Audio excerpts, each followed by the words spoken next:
ಜೈ ಶ್ರೀರಾಮ್. ನಮಸ್ಕಾರ ಸ್ನೇಹಿತರೆ. 2025 ಸೆಪ್ಟೆಂಬರ್ ತಿಂಗಳಿನ ಧನಸ್ಸು ರಾಶಿಯವರ ಮಾಸ ಫಲಿತಾಂಶಗಳು ಹೇಗಿದೆ ಅಂತ ನೋಡೋಣ. ಸ್ನೇಹಿತರೆ, ಅದಕ್ಕೂ ಮುನ್ನ ಈ ತಿಂಗಳಿನಲ್ಲಿ ಗ್ರಹ ಸಂಚಾರ ಹೇಗಿದೆ ಅಂತ ನೋಡೋಣ. ರಾಹು ಕುಂಭರಾಶಿಯಲ್ಲಿ ಸಂಚಾರ, ಶನಿ ವಕ್ರಿಯಾಗಿ ಮೀನರಾಶಿಯಲ್ಲಿ ಸಂಚಾರವನ್ನು ಮಾಡ್ತಾ ಇದ್ದಾರೆ. ಇನ್ನು ಗುರು ಮಿಥುನ ರಾಶಿಯಲ್ಲಿ ಸಂಚಾರ, ಕೇತು ಸಿಂಹ ರಾಶಿಯಲ್ಲಿ ಸಂಚಾರ. ಇನ್ನು ಕುಜ ಸೆಪ್ಟೆಂಬರ್ 13ನೇ ತಾರೀಕಿನ ತನಕ ಕನ್ಯಾ ರಾಶಿಯಲ್ಲಿ ಸಂಚಾರ, ನಂತರ ತುಲಾ ರಾಶಿಗೆ ಬಂದು ಸಂಚಾರವನ್ನು ಪ್ರಾರಂಭ ಮಾಡಿಕೊಳ್ತಾರೆ. ಇನ್ನು ಸೂರ್ಯ ಸೆಪ್ಟೆಂಬರ್ 16ನೇ ತಾರೀಕಿನ ತನಕ ಸ್ವಕ್ಷೇತ್ರ ಆಗಿರ್ತಕ್ಕಂತಹ ಸಿಂಹ ರಾಶಿಯಲ್ಲಿ ಸಂಚಾರ, ನಂತರ ಕನ್ಯಾ ರಾಶಿಗೆ ಬಂದು ಸಂಚಾರವನ್ನು ಪ್ರಾರಂಭ ಮಾಡಿಕೊಳ್ತಾರೆ. ಇನ್ನು ಬುಧ ಸೆಪ್ಟೆಂಬರ್ 15ನೇ ತಾರೀಕಿನ ತನಕ ಸಿಂಹ ರಾಶಿಯಲ್ಲಿ ಸಂಚಾರ, ನಂತರ ಕನ್ಯಾ ರಾಶಿಗೆ ಬಂದು ಸಂಚಾರವನ್ನು ಪ್ರಾರಂಭ ಮಾಡಿಕೊಳ್ತಾರೆ. ಇನ್ನು ಶುಕ್ರ ಸೆಪ್ಟೆಂಬರ್ 15ನೇ ತಾರೀಕಿನ ತನಕ ಕರ್ಕಾಟಕ ರಾಶಿಯಲ್ಲಿ ಸಂಚಾರ, ನಂತರ ಸಿಂಹ ರಾಶಿಗೆ ಬಂದು ಸಂಚಾರವನ್ನು ಪ್ರಾರಂಭ ಮಾಡಿಕೊಳ್ತಾರೆ. ಈ ಎಲ್ಲ ಒಂದು ಗ್ರಹ ಸಂಚಾರ ರೀತ್ಯ ಧನಸ್ಸು ರಾಶಿಯವರಿಗೆ ಯಾವ ಥರ ಫಲಿತಾಂಶಗಳಿದೆ ಅಂತ ನೋಡೋಣ. ಅದಕ್ಕೂ ಮುನ್ನ 1 ನಿಮಿಷಗಳ ಕಾಲ ಒಂದು ಕಿವಿ ಮಾತನ್ನು ಹೇಳೋದಕ್ಕೆ ಇಷ್ಟಪಡ್ತೇನೆ. ಸ್ನೇಹಿತರೆ ನೋಡಿ, ಮುಖ್ಯವಾಗಿ ರಾಶಿ ಫಲಿತಾಂಶಗಳು ಅನ್ನೋದು ಕೇವಲ 30% ಮಾತ್ರ ತಗೋಬೇಕಾಗುತ್ತೆ. ಮಿಕ್ಕಿದ್ದೆಲ್ಲನೂ ಕೂಡ ಸ್ವಜನ್ಮ ಜಾತಕ, ನಮ್ಮ ಜನ್ಮ ಜಾತಕದಲ್ಲಿ ಯಾವ ತರಹದ ಸ್ಥಿತಿ ಇದೆಯೋ, ಅಷ್ಟಕವರ್ಗ ಬಿಂದುಗಳು ಎಷ್ಟು ಕೊಟ್ಟಿದ್ದಾರೋ ಅಂದರೆ ಈಚ್ ಪ್ಲಾನೆಟ್ಸ್, ಒಂದೊಂದು ಪ್ಲಾನೆಟ್ ಕೂಡ ನಮ್ಮ ಜನ್ಮ ಜಾತಕದಲ್ಲಿ ಅಷ್ಟಕವರ್ಗ ಬಿಂದುಗಳು ಎಷ್ಟು ಕೊಟ್ಟಿದ್ದಾರೋ ಅದರ ಮೇಲೆ ಆ ದಶಾಭುಕ್ತಿ ನಮಗೆ ಒಳ್ಳೇದು ಮಾಡುತ್ತಾ ಅಥವಾ ಸ್ವಲ್ಪ ತೊಂದರೆದಾಯಕವಾಗಿರ್ತಕ್ಕಂತಹ ಸ್ಥಿತಿ ನಿರ್ಮಾಣ ಆಗ್ತಕ್ಕಂಥದ್ದು ಗೊತ್ತಾಗ್ತಾ ಹೋಗುತ್ತೆ. ಗೋಚಾರದಲ್ಲಿ ಈ ಥರ ಪ್ಲಾನೆಟರಿ ಪೊಸಿಷನ್ ಇದೆ, ಸ್ವಲ್ಪ ನಾವು ಹುಷಾರಾಗಿರಬೇಕು ಅನ್ನೋ ಒಂದು ಕಿವಿ ಮಾತನ್ನು ಜನ್ಮ ರಾಶಿಯಿಂದ ನೋಡಿಕೊಂಡು ಹೇಳ್ತೀವಿ, ಕಾಮನ್ ಆಗಿ ಹೇಳೋದಕ್ಕೆ ಪ್ರಯತ್ನ ಮಾಡ್ತೇವೆ. ಅದರಲ್ಲಿ ಈಗ ಧನುಸು ರಾಶಿಯಲ್ಲಿ ಹುಟ್ಟಿರ್ತಕ್ಕಂಥವ್ರಿಗೆ ನಾನೀಗ ಫಲಿತಾಂಶಗಳನ್ನು ಹೇಳ್ತೀನಿ. ಧನುಸು ರಾಶಿಯಲ್ಲಿ ಲಕ್ಷಾನುಗಟ್ಟಲೆ ಹುಟ್ಟಿರ್ತಾರೆ. ಸೊ ಎಲ್ಲರಿಗೂ ಕೂಡ ನಾನು ಹೇಳ್ತಕ್ಕಂಥದ್ದು ಅನ್ವಯ ಆಗುವುದಿಲ್ಲ. ಸೊ ನಿಮ್ಮ ಜನ್ಮಜಾತಕದಲ್ಲಿ ಇರ್ತಕ್ಕಂತಹ ಒಂದು ಗ್ರಹಸ್ಥಿತಿ ಮತ್ತು ದಶಾಭುಕ್ತಿಗೆ ಅನುಸಾರವಾಗಿ ನಿಮ್ಮ ಒಂದು ಲೈಫಲ್ಲಿ ಏನು ಸ್ವಲ್ಪ ಪ್ರಾಬ್ಲಮ್ಸ್ ಇರುತ್ತಾ ಅಥವಾ ಸ್ವಲ್ಪ ಒಳ್ಳೆಯ ಒಂದು ಸಂತೋಷಕರವಾಗಿರ್ತಕ್ಕಂತಹ ಜೀವನವನ್ನು ಮಾಡ್ತೀವ ಅನ್ನೋದು ಗೊತ್ತಾಗ್ತಾ ಹೋಗುತ್ತೆ. ಆಮೇಲೆ ಮುಖ್ಯವಾಗಿ ಇನ್ನೊಂದು ಕಿವಿ ಮಾತನ್ನು ಹೇಳೋದಕ್ಕೆ ಇಷ್ಟಪಡ್ತೇನೆ.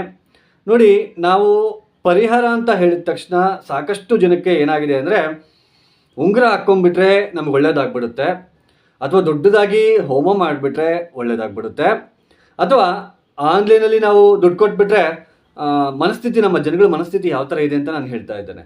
ಅದಕ್ಕೆ ಅವರು ಕೂಡ ನಷ್ಟ ಅನುಭವಿಸ್ತಾ ಇರ್ತಕ್ಕಂಥದ್ದು. ಯಾರೋ ಒಬ್ಬರು ಆನ್ಲೈನಲ್ಲಿ ಪೂಜೆ ಮಾಡಿಬಿಟ್ರೆ, ದುಡ್ಡು ಕಳಿಸ್ಬಿಟ್ರೆ ಅವ್ರು ಪೂಜೆ ಮಾಡಿಬಿಡ್ತಾರೆ, ನಮ್ಮ ಕರ್ಮ ಎಲ್ಲ ಕಡಿಮೆ ಆಗಿಬಿಡುತ್ತೆ, ನಮ್ಗೆ ಒಳ್ಳೆ ದಿನಗಳು ಬಂದ್ಬಿಡುತ್ತೆ. ದಿಢೀರ್ ಅಂತ ಹೇಳ್ಬಿಟ್ಟು ನಮಗೆ ಹಣ ಬರಬೇಕು, ಅವ್ರೇನೋ ಒಂದು ವಸ್ತು ಕೊಡ್ತಾರೆ, ಅದನ್ನು ಪೂಜೆ ಮಾಡಿ ಅಂತ ಹೇಳ್ತಾರೆ. ನಿಮಗೆ ದ್ವಿತೀಯಾಧಿಪತಿನೇ ನೀಚ ಆಗಿದ್ದರೆ, ದ್ವಿತೀಯಾಧಿಪತಿ ವಕ್ರಿ ಆಗಿದ್ದರೆ ಹಣದ ವಿಚಾರದಲ್ಲಿ ಸಾಕಷ್ಟು ನೋವು ಪಡಲೇಬೇಕು.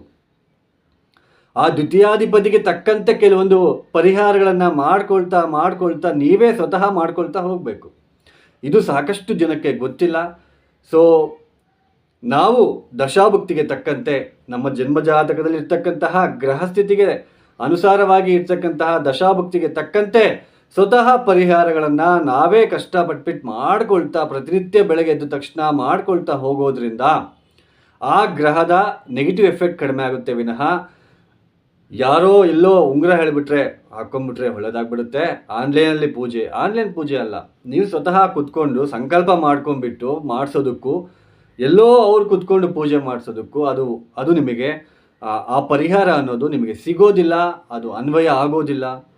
ಸೊ ಇದನ್ನೆಲ್ಲ ಏನಕ್ಕೋಸ್ಕರ ಹೇಳ್ತಾ ಇದ್ದೀನಿ ಅಂದರೆ, ಜ್ಯೋತಿಷ್ಯ ಶಾಸ್ತ್ರದಲ್ಲಿ ಹೇಳಿರ್ತಕ್ಕಂಥದ್ದು, ದಶಾಭುಕ್ತಿಗೆ ಸ್ವಲ್ಪ ತೊಂದರೆ ಅಂತ ಬಂದಾಗ ನಾವು ಕೆಲವೊಂದು ಪರಿಹಾರಗಳನ್ನು ನಾವೇ ಕಷ್ಟಪಟ್ಬಿಟ್ಟು ಮಾಡ್ಕೋಬೇಕು. ನಾವು ಹೇಗೆ ಅನ್ನ ಸಾಂಬಾರು ಕಲಿಸ್ಕೊಂಡು ಊಟ ಮಾಡ್ತೀವೋ ಅದೇ ತರಹ ನಾವೇ ಸ್ವತಃ ಪ್ರಯತ್ನ ಮಾಡಿ ಪರಿಹಾರಗಳನ್ನು ಮಾಡ್ಕೊಳ್ತಾ ಹೋಗಬೇಕು.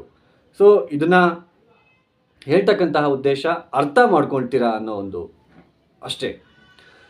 ಈಗ 2025 ಸೆಪ್ಟೆಂಬರ್ ತಿಂಗಳಿನಲ್ಲಿ ಧನುಸು ರಾಶಿಯವರಿಗೆ ಈ ತಿಂಗಳಿನಲ್ಲಿ ನೋಡಿ, ಮೊದಲ 2 ವಾರಗಳ ನಂತರ ಸಾಕಷ್ಟು ಉತ್ತಮವಾದ ಫಲಿತಾಂಶಗಳನ್ನು ನಿರೀಕ್ಷಣೆ ಮಾಡಬಹುದು. ನೀವು ದಶಮ ಸ್ಥಾನಕ್ಕೆ ಸೂರ್ಯನ ಆಗಮನ ಆಗ್ತಾ ಇದೆ, ಕೇಂದ್ರ ಸ್ಥಾನದಲ್ಲಿ ಅಂದರೆ ಅರ್ಧಾಷ್ಟಮ ಶನಿ ಕೂಡ ನಡೀತಾ ಇದೆ, ಬಟ್ ವಕ್ರಿ ಆಗಿದ್ದಾರೆ.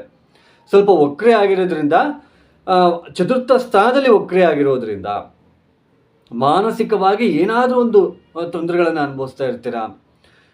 ಮತ್ತು ಆಮೇಲೆ ಸರಿಯಾದ ಮನೆಯಲ್ಲಿ ಅಂದರೆ ನೋಡಿ, ಈ ಶನಿ ಅಂತ ಗ್ರಹ 4ನೇ ಮನೆಗೆ ಬಂದಾಗ ಒಳ್ಳೆ ಮನೇಲಿ ಇರ್ತೀವಿ, ಸಡನ್ನಾಗಿ ನಮ್ಮ ಮನಸ್ಸು ಚೇಂಜ್ ಆಗಿಬಿಡುತ್ತೆ, ಯಾವುದೋ ಚೆನ್ನಾಗಿಲ್ಲದೆ ಇರೋ ಮನೆಗೆ ಹೋಗಿ ಸೇರ್ಕೊಂಡ್ಬಿಡ್ತೀವಿ.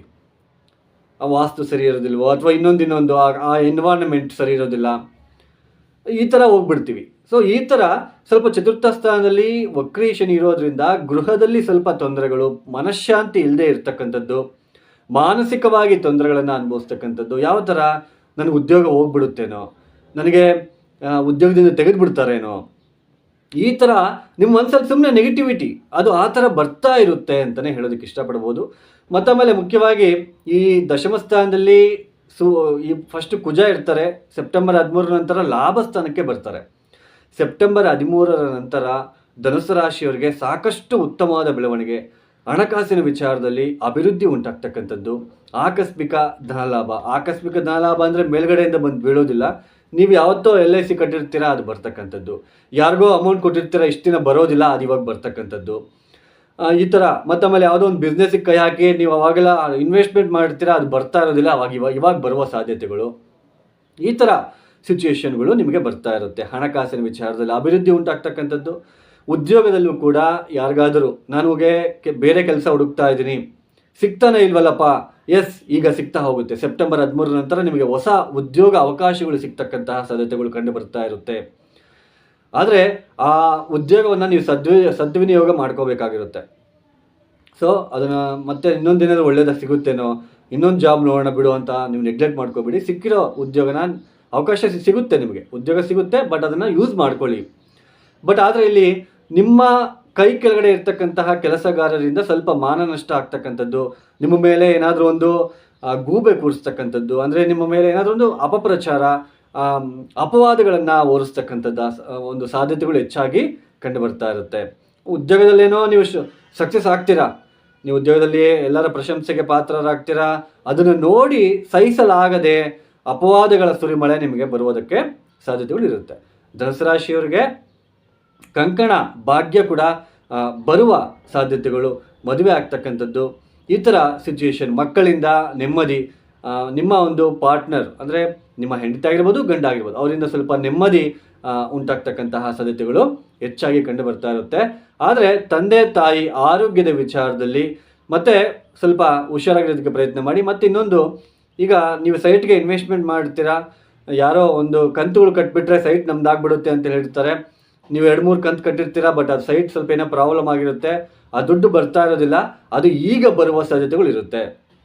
ಆಮೇಲೆ ಯಾರಾದರೂ ರಾಜಕೀಯ ವ್ಯಕ್ತಿಗಳು ನಿಮಗೆ ಬಂದು ಸಹಾಯ ಮಾಡ್ತಕ್ಕಂಥದ್ದು, ಆಮೇಲೆ ಪೊಲೀಸ್ ಡಿಪಾರ್ಟ್ಮೆಂಟ್ ಈಗ ನಿಮಗೆ ಸಹಕಾರಿ ಕೊಡ್ತಕ್ಕಂಥದ್ದು, ಕುಜ ನಿಮಗೆ ಚೆನ್ನಾಗಿದ್ದಾರೆ, ಕುಜ ಅಂದರೆ ಪೊಲೀಸ್ ಡಿಪಾರ್ಟ್ಮೆಂಟು, ಸೊ ನಿಮಗೆ ಅಯ್ಯೋ ಪಾಪ ಅಂತಕ್ಕಂತಹ ಸಾಧ್ಯತೆಗಳು, ಈ ಥರ ಸ್ವಲ್ಪ ಒಳ್ಳೆಯ ಉತ್ತಮವಾದ ಬೆಳವಣಿಗೆಗಳು ಕಂಡು ಬರ್ತಾ ಇದ್ದರೂ ಕೂಡ ಮಾನಸಿಕ ಏನೋ ಒಂದು ಮನಸ್ಸಿಗೆ ಸಂಕಟ, ಅಪ್ಪ ನನಗೆ ಯಾಕೋ ಸಂಕಟ ಆಗ್ತಿದೆ, ಮನೇಲಿ ಏನೋ ಒಂದು ಇನ್ನೂ ಮನೆಯಲ್ಲಿ ಸ್ವಲ್ಪ ಮಾಡಬೇಕು, ನಾನು ಅದೇನೋ ಹೋಗಿದೆ ಅದನ್ನು ರೆಡಿ ಮಾಡಿಸ್ಬೇಕು, ಈ ಥರ ಸ್ವಲ್ಪ ನಿಮಗೆ ಕಾಣ್ತಾ ಇರುತ್ತೆ ಅಂತಲೇ ಹೇಳ್ಬೋದು. ಇವಾಗ ನೀವು ಪ್ರಯತ್ನ ಪಟ್ಟರೆ ಒಳ್ಳೆಯ ಮನೆ ಬದಲಾವಣೆ ಕೂಡ ಸಿಗ್ತಾ ಹೋಗುತ್ತೆ. ಒಳ್ಳೆ ಮನೆ ನಾನು ಹುಡುಕ್ತಾ ಇದ್ದೀನಿ, ಸಿಗ್ತಾ ಇಲ್ಲ, yes this month is suitable for you, ಈ ಮಂತ್ ನಿಮಗೆ ಶೂಟ್ ಆಗ್ತಾ ಹೋಗುತ್ತೆ. ಹೊಸ ವಾಹನ ಖರೀದಿ ಮಾಡ್ತಕ್ಕಂಥವ್ರು ಸ್ವಲ್ಪ ಜಾಗೃತಿಯಾಗಿರೋದಕ್ಕೆ ಪ್ರಯತ್ನ ಮಾಡಿ. ವಾಹನ ಚಲಾವಣೆ ಮಾಡಬೇಕಾದ್ರೆ ಸ್ವಲ್ಪ ಜಾಗೃತಿಗೆ ಪ್ರಯತ್ನ ಮಾಡಿ. ಆಮೇಲೆ ವಿದ್ಯಾರ್ಥಿಗಳು ಓದಿನಲ್ಲಿ ಸ್ವಲ್ಪ ಹಿನ್ನಡೆ ಅನುಭವಿಸುವ ಸಾಧ್ಯತೆಗಳಿರುತ್ತೆ. ಸ್ವಲ್ಪ ಓದಿನ ಕಡೆ ಗಮನ ಕೊಡಿ. ಪ್ರೀತಿ ಪ್ರೇಮ ಅಂತ ಅಲ್ಲಿ ಏನೆಲ್ಲ ಅವರೆಲ್ಲ ಇದ್ದಾರೆ, ಸ್ವಲ್ಪ ಅವರಿಗೆ ಸ್ವಲ್ಪ ಸಕ್ಸಸ್ ಇದ್ರೂ ಕೂಡ ಸ್ವಲ್ಪ ಮನೇಲಿರ್ತಕ್ಕಂತಹ ಸಿಚುಯೇಷನಿಂದ ಸ್ವಲ್ಪ ಡಿಸ್ಟರ್ಬೆನ್ಸಸ್ ಕೂಡ ಆಗ್ತಾ ಇರುತ್ತೆ ಅಂತಲೇ ಹೇಳಬಹುದು. ಒಟ್ಟಾರೆಯಾಗಿ ಧನುಸು ರಾಶಿಯವರಿಗೆ ಸ್ವಲ್ಪ ಪಾಸಿಟಿವ್ ಎನ್ವೈರ್ನ್ಮೆಂಟ್ ಸೆಪ್ಟೆಂಬರ್ ತಂದು ಕೊಡ್ತಾ ಇದೆ. ಈ ಅರ್ಧಾಷ್ಟಮ ಶನಿ ದೋಷ ಕಡಿಮೆ ಆಗಬೇಕಂದ್ರೆ ಓಂ ಕಾಲಕಾಲಾಯ ವಿದ್ಮಹೇ ಕಾಲತೀತಾಯ ಧೀಮಹಿ ತನ್ನೋ ಕಾಲಭೈರವ ಪ್ರಚೋದಯಾತ್. ಓಂ ಕಾಲಕಾಲಾಯ ವಿದ್ಮಹೇ ಕಾಲತೀತಾಯ ಧೀಮಹಿ ತನ್ನೋ ಕಾಲಭೈರವ ಪ್ರಚೋದಯಾತ್. ಇದು ಕಾಲಭೈರವೇಶ್ವರ ಗಾಯತ್ರಿ ಮಂತ್ರ. ಬೆಳಗ್ಗೆ 108 ಸಲ, ಸಾಯಂಕಾಲ 108 ಸಲ, ಪ್ರತಿನಿತ್ಯ ನೀವೆಷ್ಟು ವರ್ಷಗಳ ಕಾಲ ಹೇಳ್ಕೊತ ಹೋಗ್ತಿರೋ ಅಷ್ಟು ನಿಮಗೆ ಮಾನಸಿಕವಾಗಿ ಮತ್ತು ಶಾರೀರಿಕವಾಗಿ ಕೂಡ ನಿಮಗೆ ಸಾಕಷ್ಟು ಉತ್ತಮವಾದ ಪ್ರಶಾಂತವಾದ ಜೀವನವನ್ನು ಮಾಡೋದಕ್ಕೆ ಈ ಒಂದು ಮಂತ್ರ ನಿಮಗೆ ಸಹಾಯ ಮಾಡ್ತಾ ಹೋಗುತ್ತೆ. ಅದೇ ರೀತಿ ಪ್ರತಿನಿತ್ಯ ಸಾಯಂಕಾಲ ಎಳ್ಳು ಬತ್ತಿಯನ್ನು ಪ್ರದೋಷ ಕಾಲದಲ್ಲಿ ಶಿವನ ದೇವಸ್ಥಾನದಲ್ಲಿ ಹಚ್ಚಿಬಿಟ್ಟು 11 ಪ್ರದಕ್ಷಿಣೆ ಮಾಡ್ಕೊಂಡ್ಬಿಟ್ಟು ಅಲ್ಲೇ ಕೂತ್ಕೊಂಡು ಓಂ ನಮಃ ಶಿವಾಯ ಈ ಶಿವಪಂಚಾಕ್ಷರಿ ಮಂತ್ರ ಒಂದು 1000 ಬಾರಿ ಹೇಳ್ಕೊಳೋದಕ್ಕೆ ಪ್ರಯತ್ನ ಮಾಡಿ. 2-3 ವರ್ಷ ಹೇಳ್ಕೊತ ಹೋಗಿ ಸಾಕಷ್ಟು ಉತ್ತಮವಾದ ಬೆಳವಣಿಗೆ ನೋಡ್ತೀರಾ. ಇದನ್ನು ಬಿಡ್ತೀರಾ, ಉಂಗುರ ಹಾಕ್ಕೊತೀರಾ, ಏನೆಲ್ಲ ಮಾಡ್ತೀರಾ, ಇದಕ್ಕಿರೋ ಶಕ್ತಿ ಅದಕ್ಕೆ ಇರೋದಿಲ್ಲ ಅನ್ನೋದು ನಿಮಗೆ ಅರ್ಥ ಆಗಿದ್ದ ದಿನ ಜ್ಯೋತಿಷ್ಯ ಶಾಸ್ತ್ರಕ್ಕೆ ಸಾಕಷ್ಟು ಉತ್ತಮವಾದ ಒಂದು ಪ್ರಶಂಸೆ ಮಾತುಗಳು ಕೇಳಿಬರ್ತಾ ಹೋಗುತ್ತೆ. ಮತ್ತು ಪ್ರತಿನಿತ್ಯ ಸೂರ್ಯ ನಮಸ್ಕಾರ ಮಾಡ್ತಾ ಬನ್ನಿ. ಹಾಗೆ ಸ್ವಲ್ಪ ತಂದೆ ಆರೋಗ್ಯದಲ್ಲಿ ವ್ಯತ್ಯಾಸಗಳಾಗ್ತಾ ಇರುತ್ತೆ, ತಂದೆನ ಚೆನ್ನಾಗಿ ನೋಡ್ಕೊಳೋದಕ್ಕೆ ಪ್ರಯತ್ನ ಮಾಡಿ. ಈ ವಿಡಿಯೋ ನಿಮಗೆ ಇಷ್ಟ ಆಗಿದ್ರೆ ಲೈಕ್ ಮಾಡಿ, ಶೇರ್ ಮಾಡಿ, ಸಬ್ಸ್ಕ್ರೈಬ್ ಮಾಡ್ಕೊಳ್ಳಿ. ಸರ್ವೇ ಜನೋ ಸುಖಿನೋ ಭವಂತು. ಧನ್ಯವಾದಗಳು. ಜೈ ಶ್ರೀರಾಮ್.